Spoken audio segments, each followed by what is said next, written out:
Are we live? Okay. Thank you very much. We'll call the regular meeting council to order at 3:02 p.m. Ask for a motion from Councillor Jones that council adopt the agenda for the regular council meeting November 8th as amended to include item 5.3, the real property acquisition of the Greater Foothills Family Center, formerly the Parent Link Center. Thank you, Mayor. I will give you that motion. Thank you. All in favor? Carried. Consent agenda.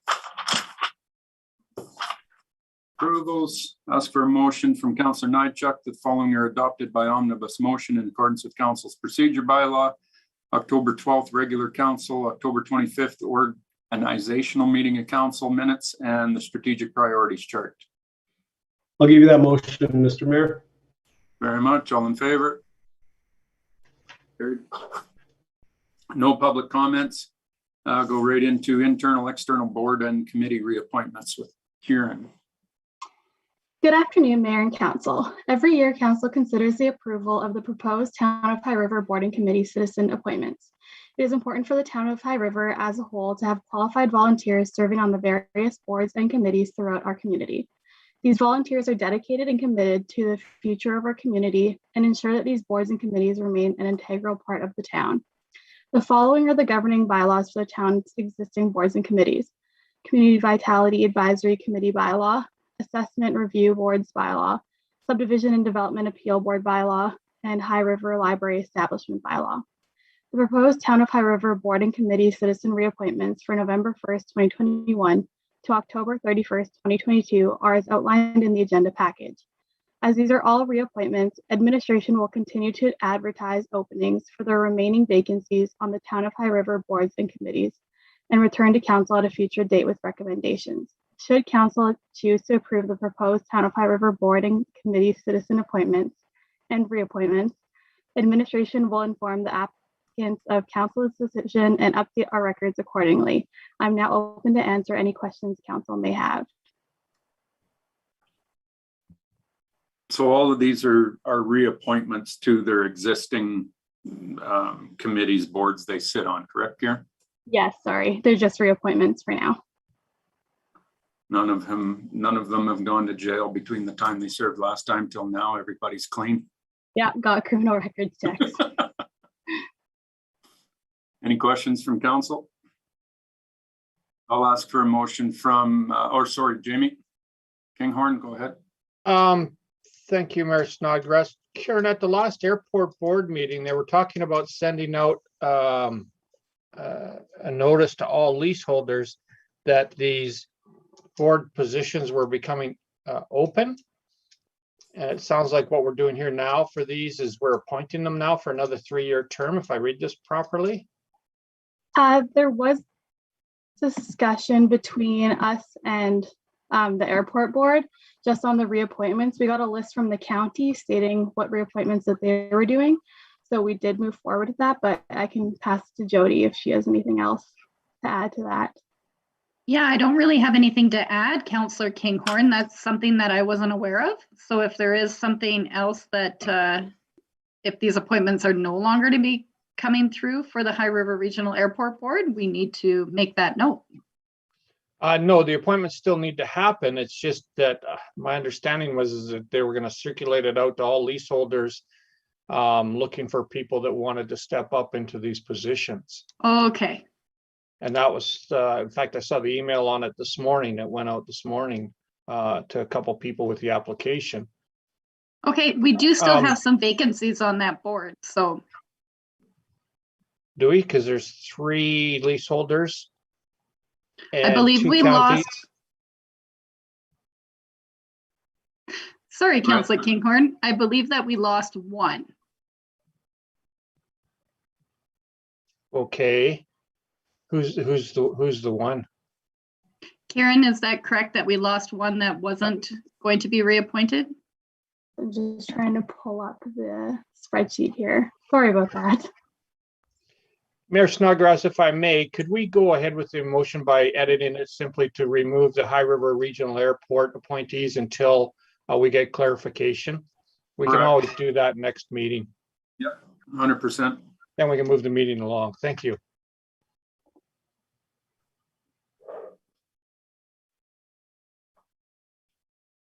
Any other questions? So we'll remove the two that have to do with the airport board until we get that sorted out.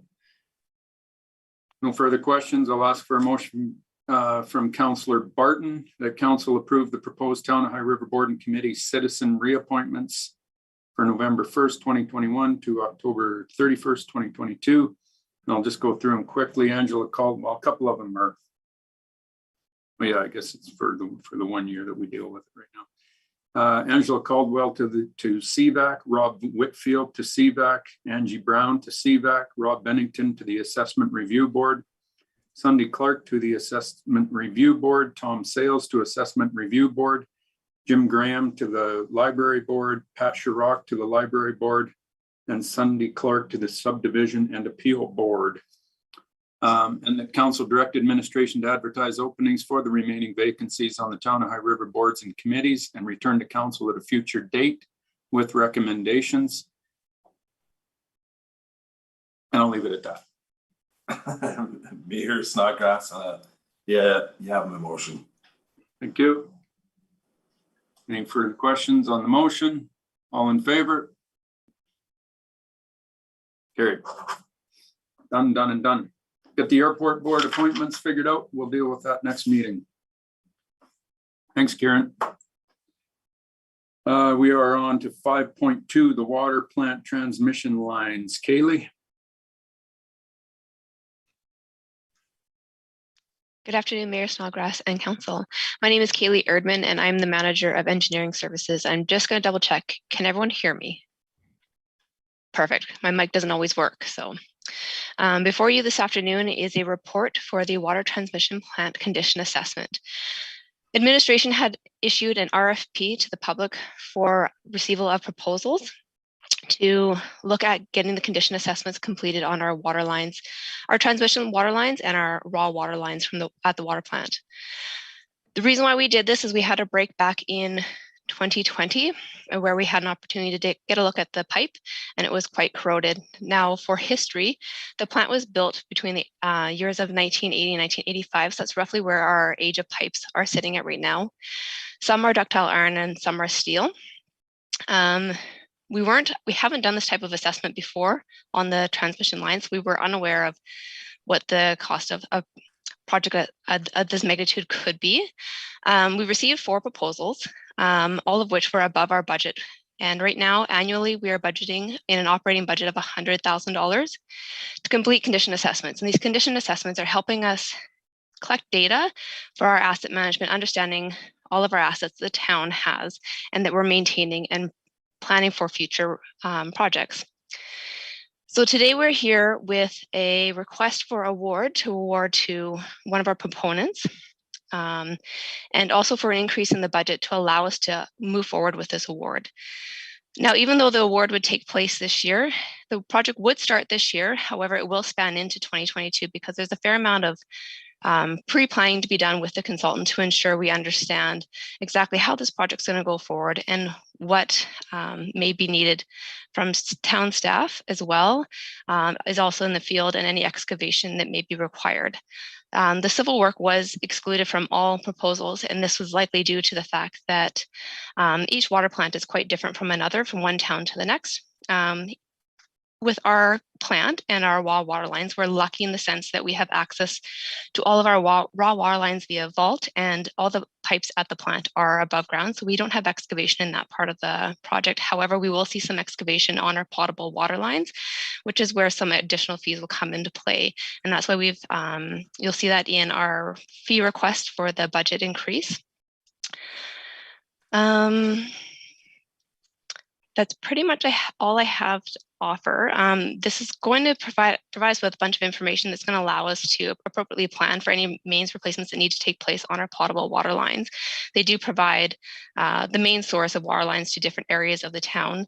Having a break in these does have a risk in the sense that we could lose fire flow, which it's very important for if we were to have a fire in town.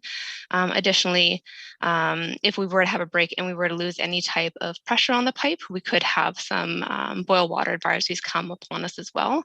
So this is preemptively planning to make sure we're doing any maintenance or replacements that we need to do ahead of time before a break takes place. Just because we had a break in 2020 doesn't mean that we're really set up for another break, but we're not aware. And the technology being presented to us through this consultant allows us not only to detect any leaks, but also to visually see the pipes from the inside, giving us a really clear picture of the conditions of the pipes. Was there any questions that I can answer from council? So this amount, Mhm. actually, I'll go to Councillor Nychuk. Oh. I got a feeling he's going to talk money. Yes. Thanks, Mayor Snodgrass. You're probably going that direction. I don't need to step in. You're a big boy. You can. Let's start with the budgeted amount. How do we go from 100,000 to 250,000? Because we're talking 193,000 plus excavation. I'm assuming excavation is going to be a lot of holes, and it's going to cost us, who knows, 20, 30, 40, 50 grand. I understand that you prefaced it by saying water plants are different all over the place, but to have a 150% increase on the cost of the job, to me, is a little bit of a miss. Not a little bit of a miss, but a lot of a miss. Okay, so I'll jump in here, Mike, just to address exactly that, because that was my question earlier on when I talked to Chris about it. So the $100,000, and jump in here, Chris. Where is he? Is Chris even here? Oh, there you are. Thanks for the wave. Funny how you can go right over top of people. So the $100,000 was just a line item in the budget, not specific to this project, not knowing about this project, right? So it's just we always just have 100 grand sitting in on that line item for whatever comes up. It's just for this project, that 100 grand won't cover it. So that's why. So it's not like the one that you and I always have red flags on as to, okay, you came with a $90,000 ask, but now it's a $220,000. What the hell went wrong? So we're not dealing with that one. This time, this is a little bit different, where there's a standard line item in our budget with this set amount every single year.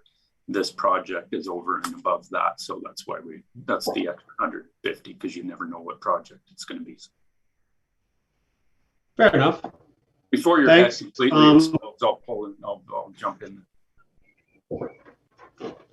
Thank you. Then we go to excavations. I'm assuming we're going to contract that out. We're not digging holes ourselves. And I know you don't have a crystal ball, Kaylee, and I appreciate the report. Thank you very much. But from experience or from other municipalities that have similar aged infrastructure, and I know, like you said, they're not all the same, but from another community that has pipes that have been in the ground since 1980, 85, these excavations that might take place, what's the extent of it? And tell me it's going to be nowhere near the bridge or downtown. Just want to get a feel on where this might be happening. Absolutely. So I know you don't So the plan is not to be anywhere near the bridge, even though the plant is next to the bridge, but all the lines at the plant are above ground, so no excavation required at the plant. Where we're going to need excavation is along the water potable lines. So we'll likely need 2 excavation points, and we're hoping to keep them in green space as much as possible. But with our raw water lines, we have vaults at all of them, so we're easily able to just access through an existing vault. So our requirement for excavation is actually not as extensive expensive as we may see at other water plants. So I do believe that we should comfortably be able to complete that excavation. And yes, you are correct. We will be contracting out the excavation work with a contract firm to come in and complete that work for us. This may be something we are able to do in conjunction with Pure Technologies, depending when we get into conversations, when they do a site visit and we start looking at the sites where we need to be accessing both to deploy, which we should be able to deploy right at the plant and right at the wells. It'll just be a matter of retrieval and how they need to retrieve and what available we are able to access through existing some existing like hydrants and such. But we'll have to review that with the consultant, because the idea is to try to use what's existing instead of excavating. Okay, all right. I guess what I'm looking for is just make sure we have enough money that we're asking for to cover that excavation piece, right? We got a 193,666 on the award of the contract, and then there's that excavation on top of it. So yeah, Mayor Snodgrass mentioned that the asks when things come back, we kind of drill into it, and no fault of your own. We're just responsible for the money, right? So thank you for your time, Kaylee. I appreciate it. Absolutely. Don't spend any money and stay away from the bridge. Councillor Nigel. Got it. Councillor Killick-Smith. Thank you, Kaylee, for the report too. I'm curious to know what happens, like this is an assessment on the water lines. So what happens, I would like to look a step or two ahead as to what we can anticipate. I mean, if these water lines are from the 80s, it would stand to reason that they're a little old. So what does that mean for what are you anticipating from an assessment, and where do we need to go kind of if we're looking farther forward than once we get those results back, which I appreciate you don't have a crystal ball, but best guess or best case scenario, or what's realistic to expect? For sure. So it's really hard to say because the pipes are very dependent at the condition that they are installed at, and also even just the soils, the type of soils we have, and at what rate corrosion can take place at. In the particular break that we saw, it was fairly corroded, but that's not to say the entire line is like that. By getting this inspection done, we're going to see the pipe internally because we're actually getting video as they're going through the pipes. So this will allow us to really break it down so that we can choose very specific chunks that we can do the replacement, so that we're getting the replacement done in the correct order. So we are, replacing the pieces that are at highest risk of a break. Now, just because there's a leak doesn't necessarily mean it's going to have a full-blown break right off the get-go. Leaks can sit there for a while.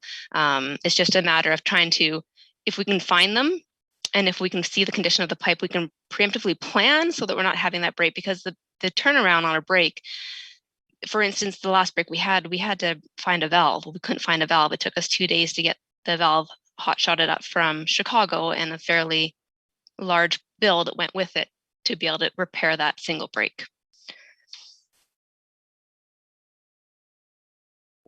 No, fair. That I think that's the end point, is that do we need to start looking at replacing those pipes, and if we are, is it going to be in a measured, controlled way as best as possible, or rather than reactionary, right? Absolutely. And reactionary quite often can be quite a bit more expensive and leads us to further risks of, if we lose pressure, are we going to have fire flows? Are we going to have missing demands for either our residents or commercials, or say out to the county? Thank you very much. And you'll see in the future, Kelly, when the monster of asset management comes into play for this town, when you're looking at $2 billion worth of assets that need to be babysat, right? So you're bang on with trying to get that all sorted up. Councillor Barton. Hi, Kaylee. Thanks, Mayor Snodgrass. Kaylee, and maybe you don't know this answer, but with Xylem, I think it is Pure Technologies. They're just doing the inspection. We're not doing any lining of the pipe or anything like that. We're just pure inspection. It's pure inspection. Okay. That's it. That was my only question. Thank you. Okay, fantastic. No further questions, I don't think. Ask for a motion from Councillor Killick Smith that council authorize the amendment of the 2021 operating budget for assessment asset management contract services for the purpose of condition assessment from 100,000 to 250,000 to be funded from the general municipal reserve, and that funding for the purchase come from the council. I got too many pages going. Fire in another motion in there. And the council authorized a proposal award for the water plant transmission lines condition assessment for $193,666 to Pure Technologies for both the phase 1 assessing the condition of the potable water transmission lines and phase 2 assessing the conditions of the raw water transmission lines, and the council authorized the mayor and chief administrative officer to execute the contract with Pure Technologies. Mayor Snodgrass, I so move. Thank you. Any questions? All in favor? Carried. Thanks, Kaylee. Thank you. Real property acquisition, Jody. Yes, good afternoon, Mayor and Council. The purpose of this presentation is to provide a brief history of the lease and proposed acquisition of the Family Center located in the Charles Clark Medical Center and update Council on the negotiations with the CC Medical Center Limited for the acquisition of the Family Center. The town has been leasing the Family Center from the CC Medical Center Limited since 2012. The space is used for family programming, which was formerly known as the Parent Link, now goes by the Greater Foothills Regional Family Center. Sorry, close on that. The Family Center space is 3,797 square feet, and the town unofficially owns 2,500 square feet of that area. The reason why the town unofficially owns that area is because it is currently just one large parcel. There is no condo or strata in place to allow the town to have ownership separate of the 2,500 square feet that is within the Family Center from the rest of the CCMC facility. Currently, the town is paying $26 per square foot for 1,297 square feet of the space, and an additional $7 a square foot on the entire 3,797 square feet for operating costs. Back at the April 12th, 2021 regular meeting of council, council directed administration to negotiate the purchase of the entire 3,797 square feet of the Family Center. Administration and the CC Medical Center Limited have come to an agreement on purchase terms.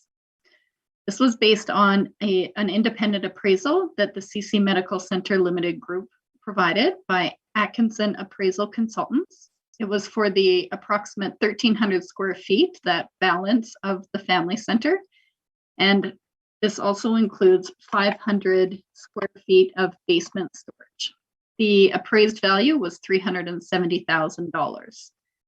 Administration recommends that council accept the offer of $370,000 with the CC Medical Center Limited, covering their legal fees associated with the sale, as well as the cost of the stratification or developing the condo framework. The town would then cover the legal fees associated with the purchase. Are there any questions or concerns regarding the information or this recommendation?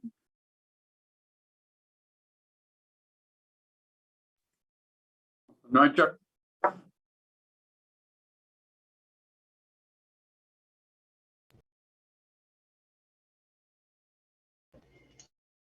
Thanks, Mr. Snodgrass. Sorry, I couldn't get my mic button to work. Jody, thanks for all your work on this. Fantastic. One question I had, and maybe I missed this through all the conversation and work you've done, after the condominiumization stratification that happens, we're going to have a share of operational costs then, right? A percentage of operating costs, or are we going to get, once that happens, we're just billed separately for those pieces? Like power, water, heat, that kind of stuff is compartmentalized to each ownership unit within the whole? Yes. So right now, how that's working is through the operating fees that we're paying $7 a square foot. in discussion with the CC Medical Center Limited representative, Dr. Gorshay, and their lawyer. They advised that they anticipate those operating fees staying the same, but moving into a condo fee. Okay, thank you.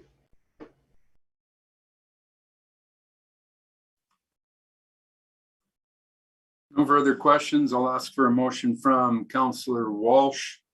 The council accept the purchase price of $370,000 and direct administration to proceed with the purchase agreement for 1,297 square feet in the family center and 500 square feet of basement storage from the CC Medical Center. And the town cover legal fees related to the purchase of the real property, and the town advise CCMC that they are responsible for their legal fees associated with the sale, the development of a condominium framework, stratification, and all other fees associated with the transfer of title. And the council authorizes the mayor and CAO to sign the purchase agreement that will transfer ownership from the family center and associated basement storage to the town. And the funding for the purchase comes from the Community Infrastructure Reinvestment Fund. And that pending the final sale agreement, council direct administration to prepare a capital budget amendment to fund the proposed purchase. Councillor Walsh, please. Thank you, Mayor Snodgrass. I move as stated. Thank you. Any further questions? All in favor? Carried. Sold. Item 6, council correspondence for information. It's all there for you. Any questions on any of that? I see none. I hear none. Meeting adjourned, 3:28. Thank you very much. That's how it's done in High River.